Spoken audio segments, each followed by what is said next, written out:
Allô, bonjour tout le monde. Bienvenue à la conférence de presse. Je vous...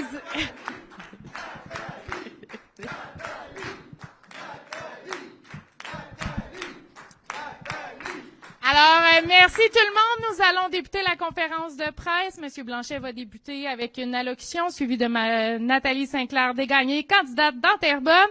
Et Monsieur Blanchet et Madame Sinclair-Desgagnés vont pouvoir prendre les questions des médias. En rappel, une question suivie par journaliste. Et merci de vous nommer.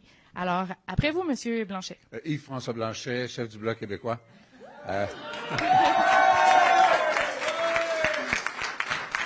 Bien le bonjour tout le monde, bienvenue aux militants de Terrebonne et j'en reconnais qui ne sont pas de Terrebonne et qui n'en sont pas moins les bienvenus. Écoutez, avec un accueil comme ça, d'abord on avait déjà le goût, on l'a encore plus. Donnez-nous pas trop le goût parce qu'on va dire à M. Carnet, OK, allez-y pour le grand jeu.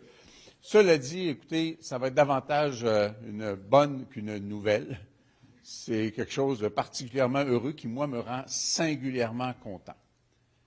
D'abord parce que la Cour suprême, suite à la détermination, puis que les gens de Terrebonne en prennent bien note, le fait qu'on est ici aujourd'hui, c'est dû à la détermination, à la poigne sans relâche de Nathalie Sinclair-Desgagnés.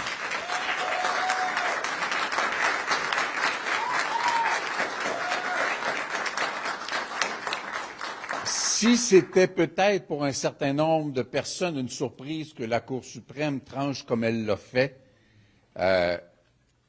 c'est une nouvelle qui nous plaît à tous. Parce que ça nous permettra de faire cette élection. Ne tombons pas dans la mauvaise interprétation. L'élection a été annulée. Donc, Nathalie Sinclair-Desgagnés est encore la dernière députée dûment élue de Terrebonne.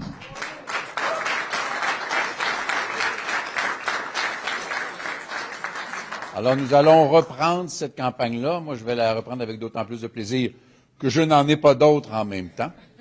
Et avant de compléter cette rencontre avec d'autres observations, à l'effet qu'il s'est quand même passé près d'un an depuis l'élection générale, je voudrais céder la parole à quelqu'un que je vous demande avec enthousiasme de me renvoyer dans l'équipe de la Chambre des communes, Mme Nathalie Sinclair-Desgagnés.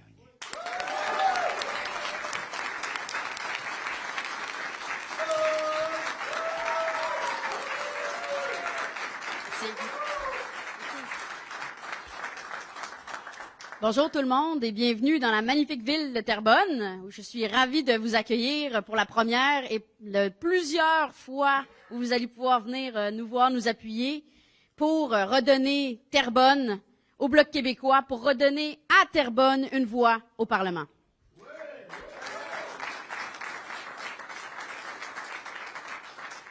Je vais être très fière de reporter les couleurs du Bloc québécois, la seule équipe qui se bat pour les intérêts du Québec et la seule équipe qui peut redonner une voix à Terrebonne.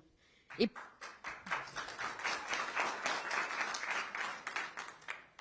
il y a deux exemples rapides que je vais vous donner, parce que vous savez, les derniers mois ont été particulièrement difficiles. Il a fallu se battre avec acharnement pour des principes fondamentaux, le principe fondamental de la démocratie, le principe que chaque voix compte. Et il a fallu se battre. Mais s'il y a une chose que vous pouvez en tirer, c'est que premièrement, je n'ai jamais eu peur, ni au sein du Bloc québécois, ni dans les derniers mois, en attente de redevenir une députée du Bloc québécois, de tenir les institutions fédérales imputables.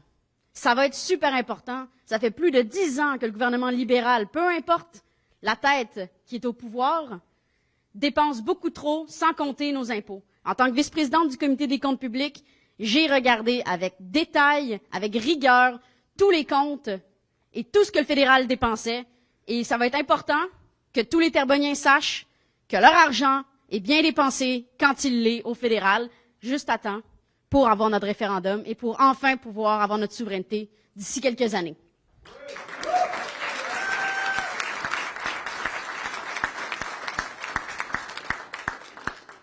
Et le deuxième exemple, c'est un exemple qui est très concret. Le TGV Alto, qui va passer par Terrebonne.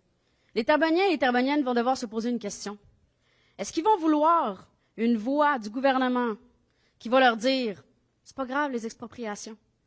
Ou au contraire, ils vont vouloir d'une voix forte qui va se battre pour avoir des consultations publiques, qui va se battre pour que si expropriation il y a, que ce soit fait de manière juste et équitable. C'est très important et c'est un choix déterminant que les Terrebonniens et Terrebonniennes doivent faire dans la prochaine élection partielle.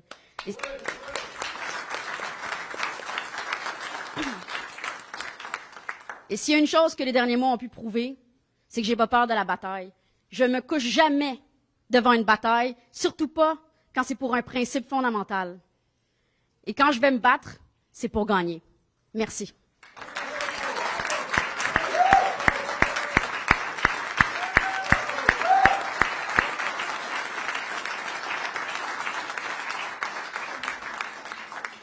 Si j'étais le promoteur du train à grande vitesse, parole de Cour suprême, j'aurais peur.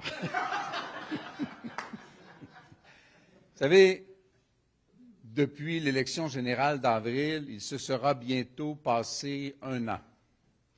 Durant cette année-là, le gouvernement de Mark Carney s'est construit un bilan pour le meilleur et pour le pire, et à bien des égards, pour l'inexistence du bilan, qui est composé essentiellement de mots pour l'instant. Nous avons, lors de la dernière campagne, exprimé, au bénéfice des Québécois, qu'il y avait un certain nombre de considérations. Des considérations qui sont nationales pour le Québec, mais des considérations qui sont également valables pour la circonscription de Terrebonne, outre des dossiers éminemment locaux, comme les terrains militaires ou comme le passage du train à grande vitesse. Mais dans Terrebonne, il y a des enjeux spécifiques en matière de main-d'œuvre. Nous serons présents pratiquement tous les jours au parc industriel de Terrebonne. Il y a des enjeux dans une circonscription dont l'âge moyen est en deçà de 40 ans sur l'accès à la propriété pour une première maison. Les propositions que nous avons faites n'ont pas été entendues et elles auraient déjà changé la vie des jeunes ménages. Il y a des enjeux dans la circonscription ici pour les retraités comme pour n'importe où ailleurs, non seulement au Québec, mais même au Canada, avec un programme calamiteux qui représente le plus important scandale financier de l'histoire du Canada. Mine de rien, soit M. Carney a battu le record de M. Trudeau, soit il l'a complété. Ce sont des enjeux qui, pour les gens de Terrebonne, pour les retraités de Terrebonne, dont le pouvoir d'achat n'est pas meilleur que les retraités d'ailleurs au Québec, ou pour les jeunes qui veulent avoir une propriété, ou pour les entreprises qui, dans certains cas, coupent des chiffres d'ouvrage des travailleurs actuels parce qu'ils n'ont pas de main-d'œuvre pour maintenir toutes les lignes en opération, que ce soit sur des enjeux de ce que sont les valeurs québécoises, la langue française, le profond attachement à la notion d'égalité qui anime les Québécois. Pour l'instant, il n'y a pas de bilan du gouvernement libéral. Et le raisonnement est valable aussi dans la circonscription. Il y a quelqu'un qui a occupé le siège de député pendant bientôt 1 an et qui devra défendre son propre bilan, le comparer au bilan pour les années qui ont précédé de Nathalie Sinclair-Desgagnés. La capacité, la détermination, la combativité, maintenant, on peut déjà la comparer. Les gens pourront la comparer. Et vous avez ici un appareil média local aussi très dynamique. Je le vois passer tous les jours, comment c'est couvert ce qui se passe dans la région ici et dans la Naudière. Vous allez être bien alimenté et bien documenté. Donc l'avenir passe par une voie plus forte et pour la circonscription et pour le Québec pour obliger, forcer le gouvernement de M. Carney à prendre en compte ce que sont les intérêts singuliers du Québec, que ce soit la foresterie ou l'aluminium ou la transformation ou l'aéronautique ou la langue ou nos valeurs, ce qui fait que nous sommes différents et que nous avons le droit d'être différents et que nous avons, nous, le devoir de protéger cette différence-là. On a fait un certain nombre de gains déjà qui sont significatifs et qui sont dans notre bilan, que ce soit des projets de développement dans les régions ou la gestion de l'offre ou la probable inclusion d'une fin à l'exception religieuse en matière de propagande haineuse. Nous avons un bilan que nous devons continuer à construire mais aussi nous avons la nécessité de faire entendre la différence québécoise en matière de tarifs, en matière de commerce, en matière de capacité à participer à l'effort en termes de sécurité. Et ça demande beaucoup plus que ce qu'on a eu depuis la dernière année. Et un des outils les plus efficaces et une des armes les plus redoutables que vous pouvez mettre dans le carquois du Québec à la Chambre des communes s'appelle Nathalie Sinclair-Desgagnés. Voilà.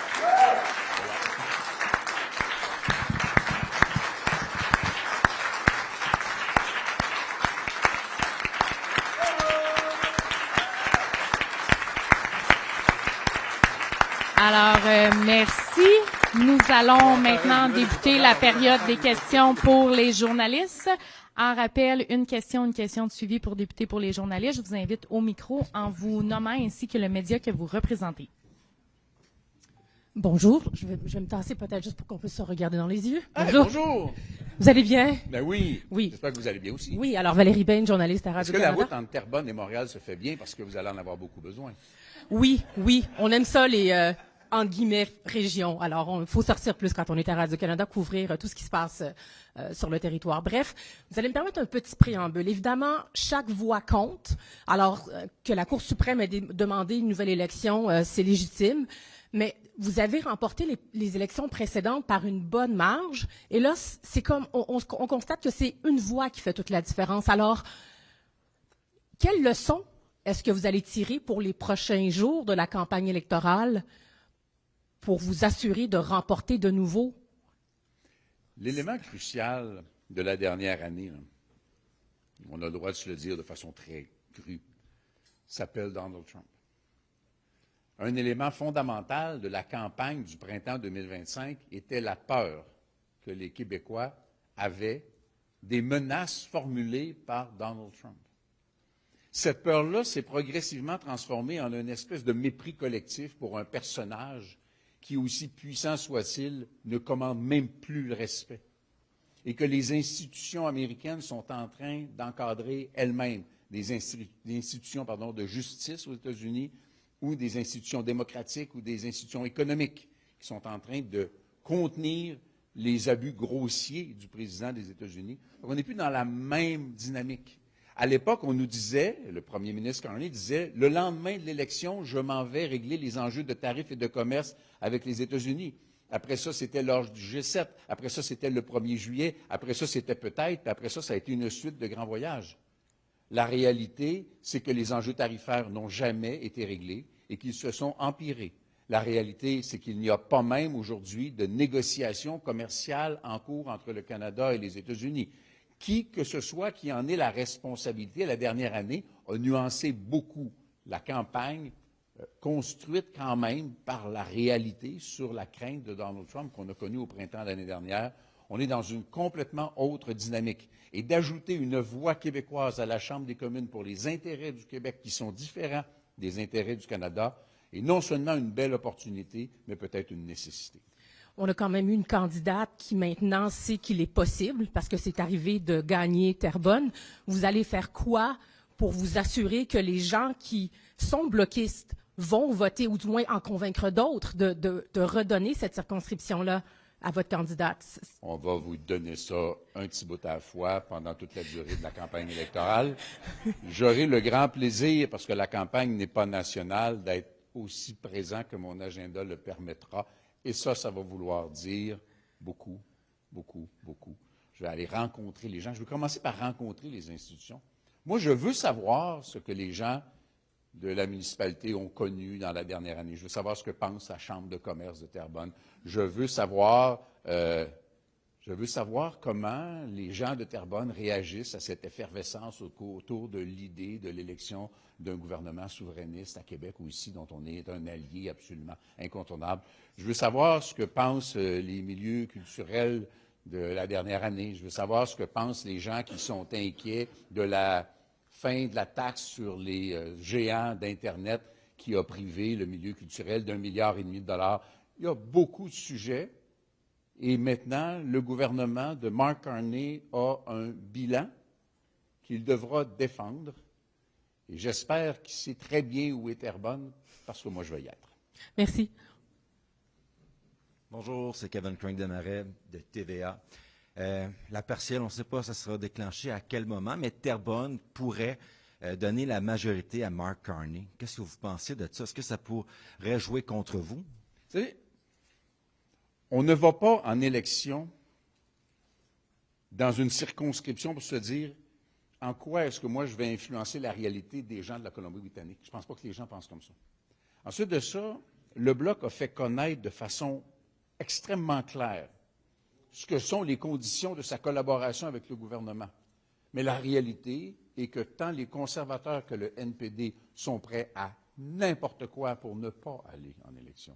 Le gouvernement n'a pas de raison d'aller en élection sous prétexte d'aller chercher une majorité. Et si le premier ministre Carney, malgré la crise qu'il évoque lui-même quotidiennement, essayait de profiter des circonstances pour avoir plus de pouvoir pour lui-même, alors qu'il a déjà le mandat et déjà la collaboration pour gérer la crise face aux États-Unis, il risquerait d'être jugé très sévèrement.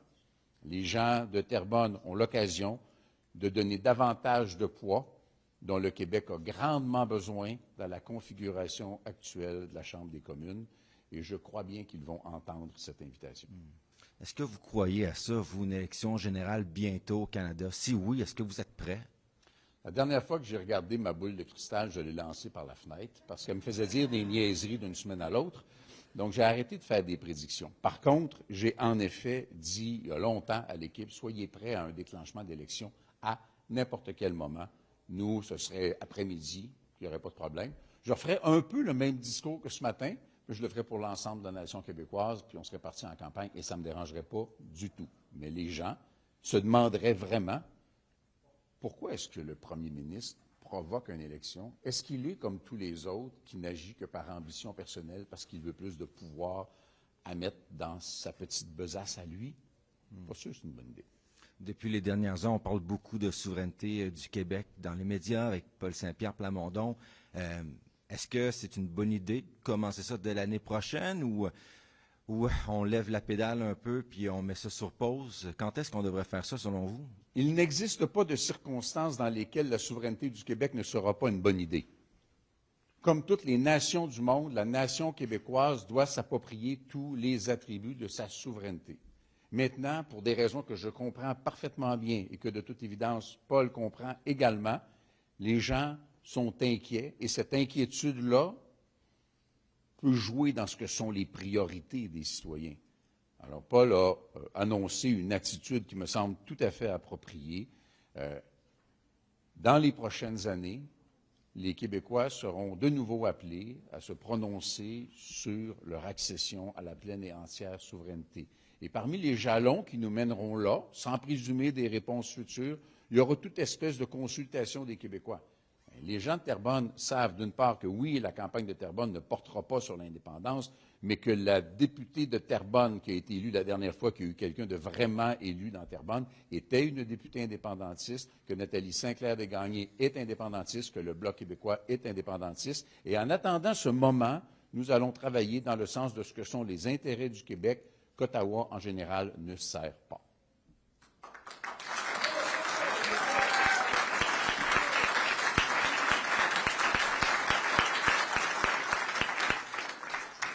Bonjour, Stéphane Blais, la presse canadienne. Ma question, c'est pour Mme Desgagnés. Vous venez de terminer un long combat qui a braqué les projecteurs sur vous. Dans les prochaines semaines, c'est les yeux du Canada qui vont être sur Terrebonne. Jamais Terrebonne n'aura probablement attiré le regard du Canada autant que ça. Même si vous voulez parler des enjeux d'ici, il va y avoir quand même tout le Canada qui va s'intéresser à ce qui se passe ici. Donc, c'est quand même beaucoup de pression, ou en tout cas un autre combat qui s'annonce. Comment vous vous sentez à... Je suis ravie d'entendre que Terrebonne donne des leçons au reste du Canada, et c'est une députée bloquiste qui l'aura fait. Donc, que ce soit...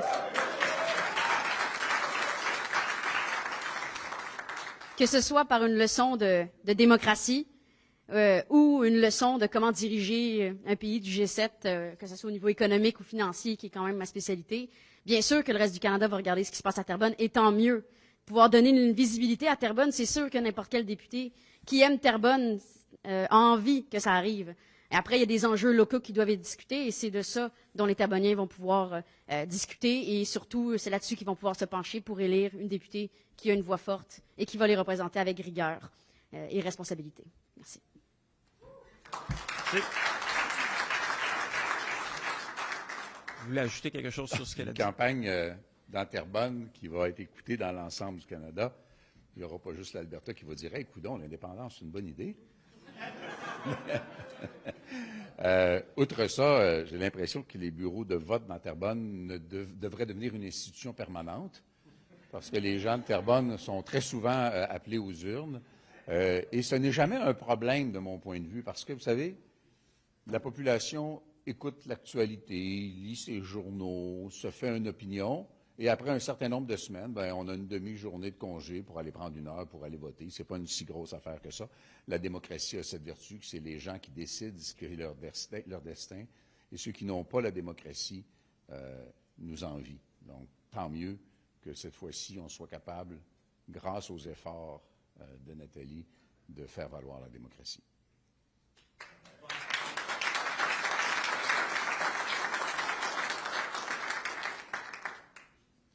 Bonjour, Raphaël Isley du journal La Revue, ici à Terrebonne. Cette campagne, ça va être une campagne nationale, on l'a déjà dit, avec tous les regards du Canada portés ici, avec un fort enjeu fédéral. Est-ce que vous allez quand même mener une campagne locale sur les enjeux locaux ou finalement ça va être une campagne nationale que vous allez mener ici? On va clairement faire les deux, mais je le mentionnais un peu plus tôt. Il y a des caractéristiques éminemment locales à ce que sont les enjeux qu'on va déployer et démontrer dans les prochaines semaines. Il reste que les enjeux de comment on traite les retraités à Terrebonne, au Québec ou au Canada, c'est un enjeu qui est global. L'accès à la propriété pour les jeunes familles qui se disent, même lorsque les deux ont un bon emploi, je ne serai jamais capable d'acheter une maison. C'est un enjeu global.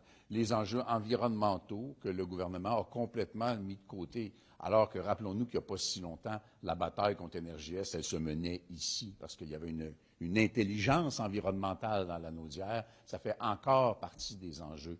L'absence de négociations sur les tarifs ou le commerce, ça fait encore partie des enjeux.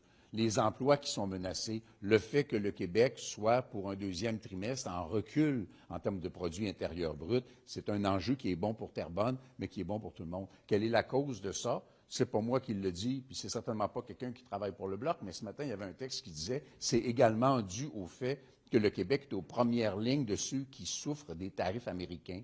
Et c'est ce dont l'actuel gouvernement ne s'occupe pas, la spécificité québécoise. Lorsque ce n'est pas l'automobile, l'acier de l'Ontario ou le pétrole de l'Ouest, ça ne fait pas partie des considérations du gouvernement canadien.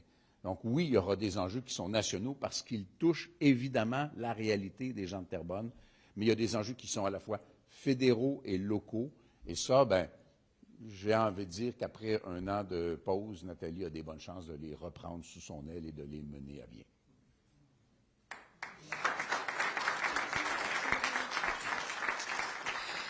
Question de mes collègues d'Ottawa.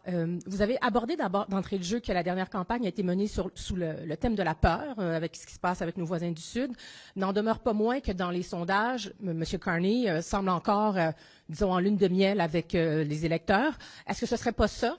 Et la question s'adresse à vous deux, le plus grand opposant dans cette future campagne à venir?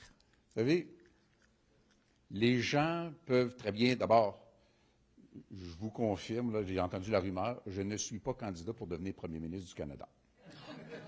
Ça n'arrivera pas, je vous le dis. Les gens ont clairement rejeté l'hypothèse que ce soit Pierre Poilievre.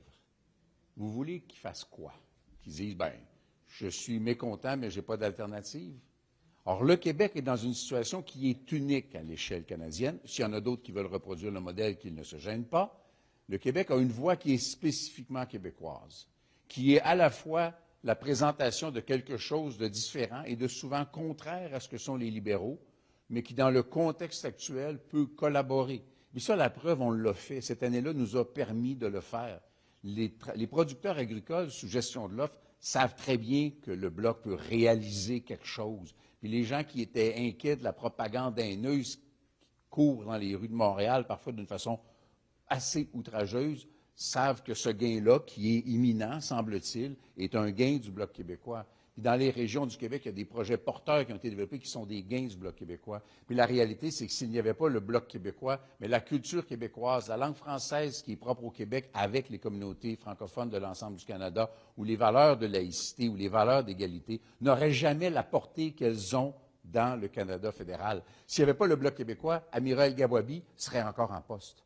Et les gens sont bien conscients qu'on a un bilan et qu'on est capable de faire une différence supplémentaire. Le Bloc québécois, dans la perspective actuelle, c'est une valeur ajoutée.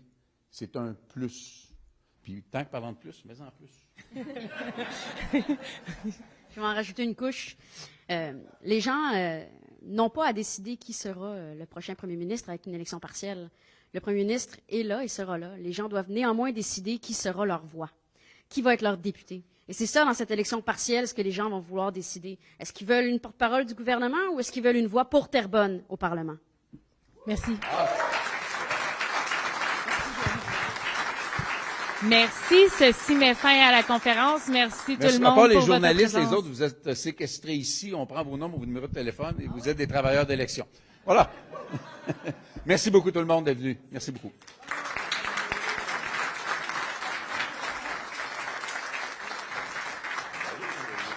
On va se passer de...